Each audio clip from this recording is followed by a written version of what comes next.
babu 119 kariyadu salihin no yewten sifatu tulil qamisi sifa fi juutingol doloke on wal kummi e juuɗe doloke ɗen wal izari e tuuba mban wa tarafil amama e cali metelol ngol ɗum woni kuwoye metelol ngol wa tahrimi e harmingol isbali juutingol shay'un goɗɗum min dalika immorde e ɗiɗo nayi wonande gorko on ala sabilil khayla'i hara on tigi ko juutiniri hara ko laawol mantagol e bungugol wa karahatihi e ɗañegol muɗum min gayri khayla'i e juutingol hara o naafi mantagol ɓe mana dambugal ngal no yewta en wonde si ɗum ɗon juuti gotel e ɗiɗo nayi metelol ngol ma tumba ma kaftani o ma pantalon on hara hino harmi si tawi woni on tigi juutiniri hara wona fi bungo e yiingo hara hino aña on andi juutingol ngol fof bi mana wona ko ɗaɓɓa wa Asma'i binti Yazida al ansariyati radiyallahu anha qalat o maki kana laatike kummu qamisi rasulillah sallallahu alaihi wasallam juuɗe doloke nelaɗo on ila ruskhi ko haka fuutorgo ɗum ko haka dande jungo legoy ɓe addatano haka kullima haka newre jungo doloke ngon ko haka kulɓule jungo ngo ko ɗo woni wiyete arrusku rawahu Abu Dawud wa Tirmidhi wa qala hadithun hasan wa an ibnu Umar radiyallahu anhuma anna nabiyya sallallahu alayhi wa sallam qala ɓe maki man jarra kala daasuɗo sawbahu cunci makko ɗin huyala hara ko bungo o warri he lam yanzur Allahu Allah ndaroyta ilayhi faade makko yawmal qiyamati ñande darngal faqala Abubakri maki ya Rasulullah inna izari andu min noon tuuba amba yastarhihi mba yuppo illa an ata'ahada sowna sowno kala mi watta yile mabba mi ƴewtomi towna tuma komi welsidi emo wo yuppoto faqala lahu Rasulullah sallam nelaɗo Allah on jaabimo innaka an lasta a jeyaka mimman yaf'aluhu jeyaɗo e wonɗo gollirde ɗum huyala ako wiyete ko yingo e manti e bungo an wona ɗum an a tawaka e bakkato on ko woni kanko Aboubacry o laati mi mana ko adam mo mara forme acca hakke ɓe mana e andi si tawi woni ceeci ala boɓi ala haray si goɗɗum wattama sono kala yoro no to yuppo kala tawɗo ko façon noon mbaadi makko ndin wayi ko ɗum wiyete aade moytiiɗo si tawi woni ko noon on tigi wayri hara ko ɗum woni yuppude tuuba mban wona a yiɗi makko hara o jeyaka e kambana ɗin si wona ɗum hara himo jeeya rawahu al-Bukhari wa rawa Muslim ba'dahu wa an Abi Hurayrata radiyallahu anhu anna Rasulullah yonde nelaɗo Allah sallallahu alaihi wasallam qala o maaki la yanzuru Allahu Allah ndarata yawmal qiyamati ñande dargal ila man jarra izarahu faade on juutinɗo tuuba makko mban hara batoran ko bungo o warri muttafaqun alayhi amma so tawi ko fi sabu angal ka haɓɓe o ceeci ala ko o moytiɗo harayi on ɗon tawaka e kamba on kono on ɗon kadi mo yamira sono kala wattugol yiili townitamba ɓay noon en yii joni ɓe tawata andanɗa hoore ma no mari ceeci timmuɗi hino mari sentirji timmuɗi ko haɓɓire heɓe tewo pas sukaɓe e tawɓe ko kamɓe woni avenir leydi ndin janggo ɓe tawata si nagge suuɗiɗiri koyɗe no mayde ko kamɓe noddete si boddi altiti ko kamɓe noddete si bandi natani goɗɗo e kuur ko kamɓe noddete ko ɓen yiyata joni noon hande ka meɗen lagine ɗo ka saare meɗen ko nakiri ɗo no yuppi tuubi muɗum ɗin fayda haka koppi tuubul nder hunkumɓe watti kunta no yaltiti heɓe lummino fongino e yimɓe ɓen ɗum ko hunde kanude ɗum ko hunde hulɓininde ɓe tewo pas ɓe yuppamba kadi ɗum ko hunde hulɓininde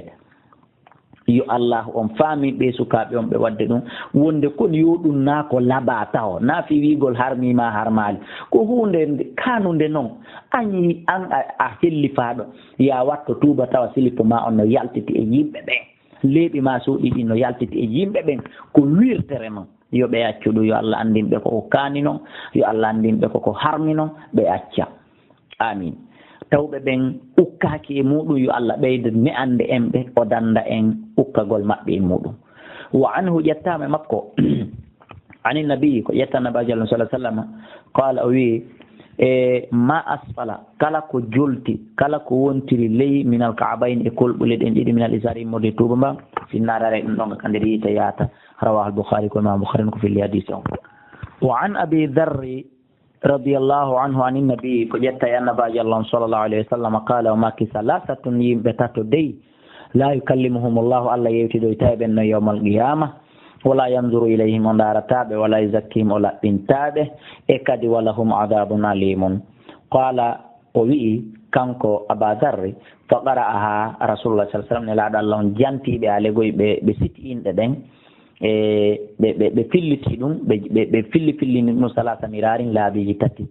qala abou darri on sumati abou darri inni e mawdi haabu wa hasiru ha ɓeeɗo perdi hayri hay nelaɗo ma ko noon nde wotere yoni man hum kon bonɓe ya rasulallah kala nelaɗo maki almusbilu kon juutinɗo tuuba mum hay hawre bungo walman naami e on waddidirowo walmun figu sil atahu e on dépensirowo ngeygu makko ngun mawninirowo commerce makko on bil halafil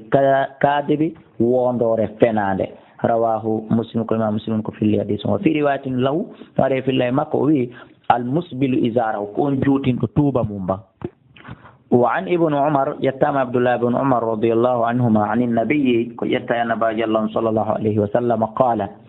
بماكي الإسبال أوجوتينغول في الإزار كتوبة والقميص كدولك والعمامة كميتل الهادات وكليج من جر كلا قود وكلا داس شيئا قطن إديدو خويا لا أهرك بونغو إمانتي أوري بلت لم ينظر الله أندارو إتا إليه فادمك يوم القيامة يندرنغال رواه أبو داود النسائي بإسناد صحيح حديث تيمت جيتت إلى فوق إذن دفترنده وعن أبي جري جابر بن سليم رضي الله عنه قال وما رأيت مي رجلا غوركو يصدر الناس يمبدن هنا ونشتو الرأيه في دار غولمو لا يقول شيئا أنسماتي وبآله illa sadaru anhu siwana ɓe woncitanomo ɓoltumi inni man hada hara ko hombo wonata on mo yimɓe ɓe woncitanade galuɓe inni rasulallah ko nelaɗo allah sallah sallam ɓoltumi inni alayka salam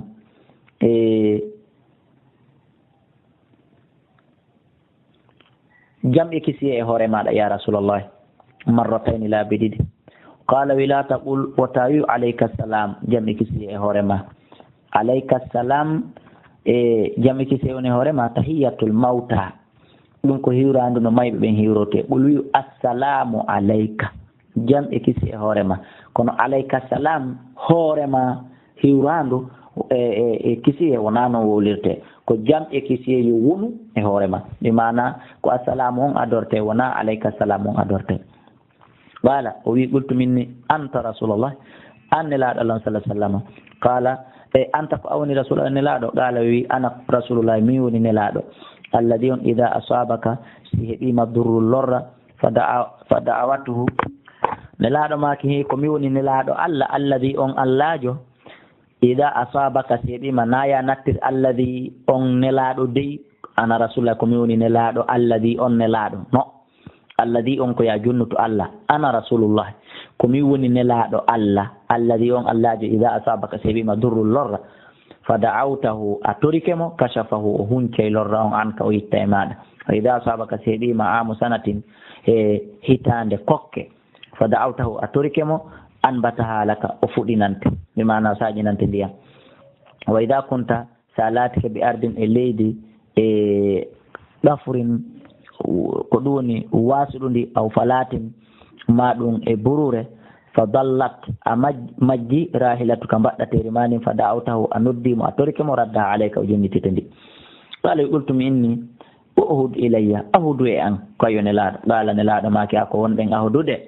gento nani laata subbanna haɗanta yennu goto hoyre labaka hoyre jeyaka ka islam tawn yennowo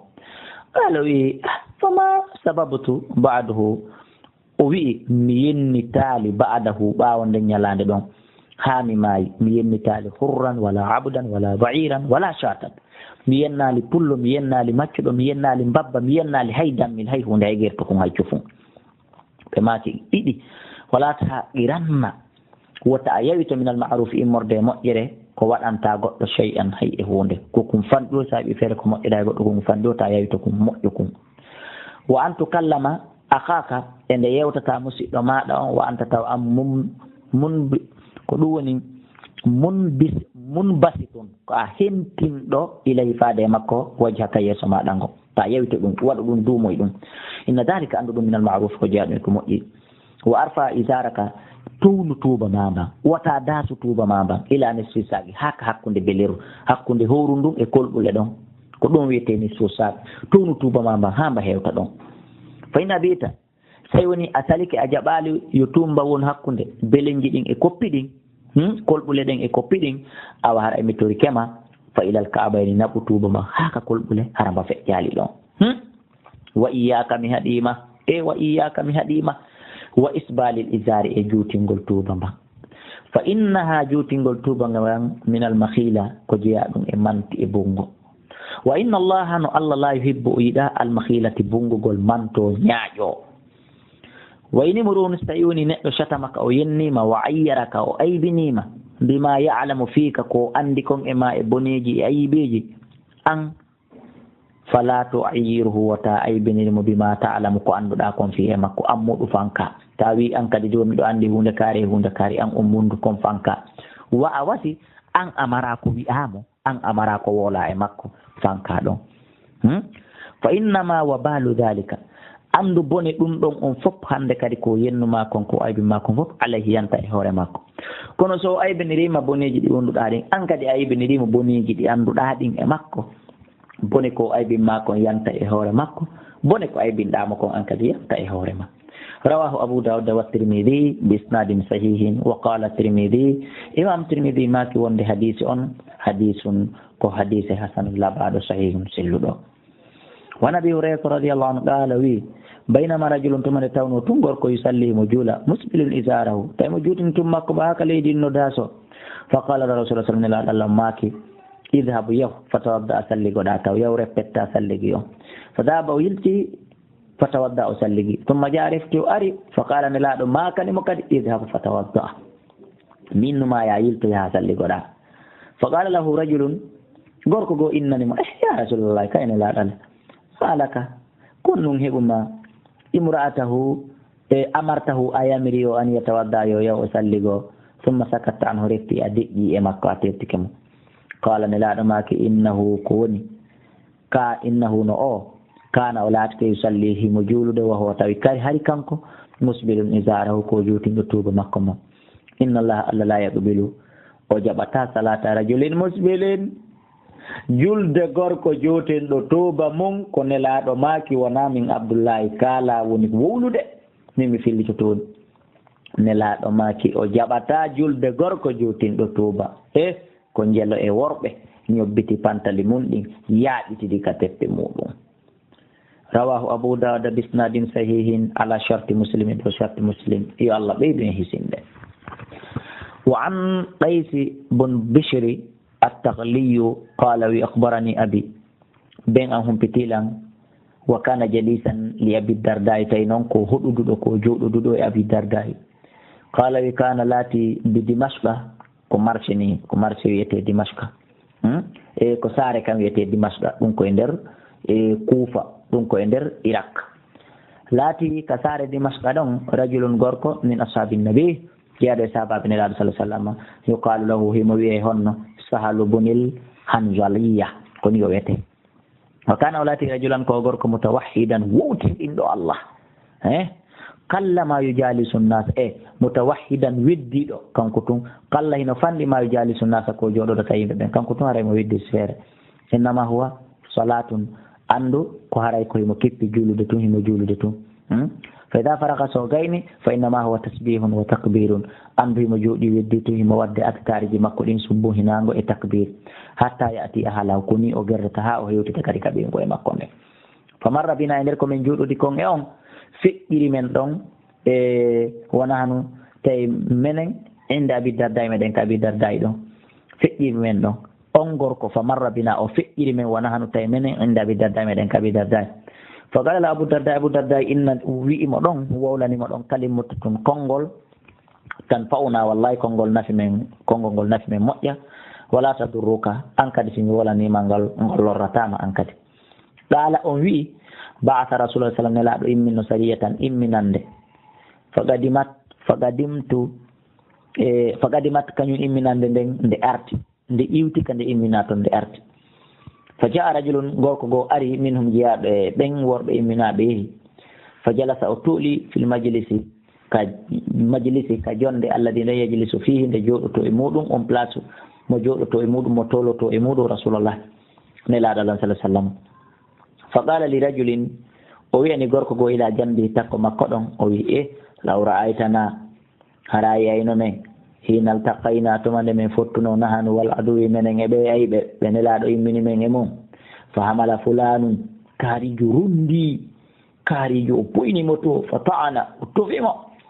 fa qala yukhuduha minni jogano linɗo wa ana alghulamu ghafiriyu tawi min komi paykum khifariyu komi paykum khifariyanke on say woni kayfa tara fi qawli kon ɗum yiwɗa e ngol konngol on ɗon non joni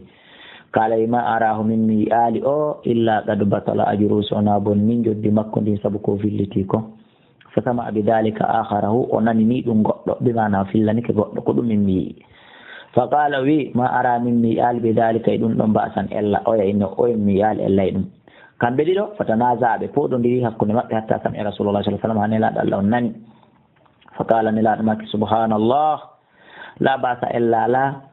an yujara wa yuhmada ella ala nde o yoɓete joddi makko ndi mbaraji makko ɗin o mante kadi kanko waɗuɗo on ko woni kanko o mantitotaako kono ella ala nde o mantete faraytu mi abadardai surra bi dhalika o weltori ɗum moƴƴa o jaala wonti yarfahi mo ɓantara asa hoore makko no ilayi faade nelaɗo o yaqulu inna a anta sami'ita fara yarfahi mo ɓantara asahu hoore makko nden ilayi faade on gorko o yaqulu ina ene a anta sami'ita zalika mi rasulillahi ene ko antigi naniri nelaɗo ɗum sallallah alayhi wa sallam ka ko nani nani fa yaqulu on gorko jaabi nam ko min tigi fama zala o serali yiidu alayhi imo filli nanomo ɗum mo ruttino hatta inni hamin la aqulu mi inni la yabrukanna ala rukbatayhi o jiccotoni e hoore koppi makko ɗin ko waccirtani landitagol ɗum mi mana o landitotoni ha jiccoɗon qala fa marra bina feƴƴiri men ko feƴƴiri men yawman akhara ñalande goo kadi fa qala la abu darda wowlanimo kadi kalimatan konngol tan fawna nafa e ngol men wala tadurruka ngol lorrotama an kadi sa humpitike qala wi qala rasulullah sallam nelaɗo maki al munfiqu ala al khayl o ɗo dépense ɗo e hoore pucci kal basiti yadahu himo wayiwa fontuɗo junngo makko ngon bis sadaqati e ittugol sadaka la yakbiduha taw ala tamude junngo ngon ko himo continue tun himo itta tun himo dépense tun summa marra bina yawma refti o feƴƴiri men ñalande akhara wonde ko kadi fa qala abu darda innanimo kalimatan kadi konngol tan fa'unangol nafi men wala tadurruka ngol lorrataman kadi sa on bititi qala wi qala rasulullah sallallahu alaihi wasallam nelaɗo maaki naam arrajulu gorko huray nelaɗo maaki kan ni'ima moƴƴi arrajulu gorko huraymul asadiyu o wiyeteɗo ni lawla tolu jumtihi si wonano juutugol jumti makko on mi andal ko wiyete jumti en ndaaro heka tafsir si wonano juutugol ɗum ala kulli an ko façon ɓornateri wa isbalu isari e juutugol tuuba makko mban harayno o moƴƴi gorko kono ɓay ɗin ɗon ɗiɗi no nder ton modi ko andingol en ɗin ɗon si yollike e neɗɗo haray boni fa balaka dalika hurayman ɗum hewti hurayme maɗa hurayme humpiti ɗum fa ajjala o hittini fa akhada shafratan o ƴetti laɓi heña fa qata'a biha o taƴriki jumtu makko on konko wiyano juuti ko en wiɗen en andal firmo kono ya jon ka tafsir inchallah ila udunayi ha ka noppi makko on jumti en faami ko sera metelol ngol ko junniti kon o taƴi ɗum ha ka fewndo noppi makko wafa isarahu o tuuni tuuba makko man kadi ila an saafi saakay ha ka feccere billeru makko an kadi ila ka nanɗa o darsu so tawi ɗa juutinno tuuba ma kaftani ma metelol an kadi taƴu kisan towna kisan toytina kisan aki ɓay koko oɗo faala kon ɗo an kadi faala tuma juuluɗa o tuma ñaamuɗa o a wiya yo allah koyen aljanna e allah dande en sowange lette mum ala woɗɗitade sowange e lette mum ese on faami watte yiili tuma marra bina refti o feƴƴiri men yowman akhara ñande go kadi فقال له أبو الدرداء وأني مكاد كلمة كونغول تنفعنا ولا تضرك قال سمعت رسول الله صلى الله عليه وسلم يقول إنكم أن قادمون هدون أرض على إخوانكم e hoore musidɓe moɗon ɓen faslihu halakum moƴƴine dolle moɗon ɗen wa aslihu libasakum moƴƴine ɓornateri mon ndin hatta takunu ha wa on ka annakum a sikkay onon shamatun finnas kon waadere hakkunde yimɓe ɓen fa inna allaha no allah do mi yeeto on la yuhibbul fuhsha o yiɗa pankari